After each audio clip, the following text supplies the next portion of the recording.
तो गोटे premium segment रो मिनी एक्सयूवी रो जदि रिक्वायरमेंट रो अछंती वन ऑफ द बेस्ट गाड़ी आपण मानक सामना रे अछि।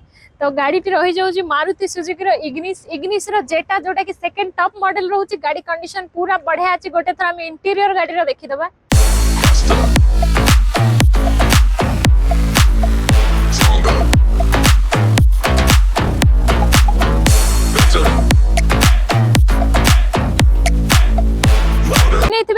गाड़ी टी भी पूरा बढ़िया अच्छी आज्ञा 2018 नवेम्बर रजिस्ट्रेशन रोचे। फर्स्ट ओनर गाड़ी इग्निस रो जेटा मॉडल जोटा कि सेकंड टॉप रे रह जाउची। आपनकर सब फीचर्स लोडेड भी अच्छी। एथरे भी आपण पुश बटन पाई परिबे, एलो व्हील पाई परिबे, डिस्प्ले पाई परिबे।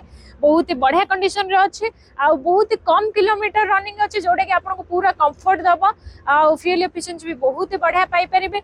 आपनकर इंश्योरेंस वैलिडिटी भी रह जाउची अक्टोबर 2026 पर्यंत इंश्योरेंस वैलिडिटी भी अच्छी। फर्स्ट ओनर गाड़ी कौन टेंशन नबार ना, पेपर टू गाड़ी कंडीशन पर्यंत पूरा अपडेट अच्छी। तो लेट न करी तुरंत ही विजिट करंतु। कार मार्ट जब विजिट करबा पॉसिबल न होई परछ स्क्रीन रे आपन नंबर दिया हिची, सेठू आपन डायरेक्ट कॉल करी के आपन चाहिले बुक करी परिबे किबा आपन डिटेल इन्फॉर्मेशन पाई परिबे। तो रहिले से पर्यंत आपन मानक अपेक्षा।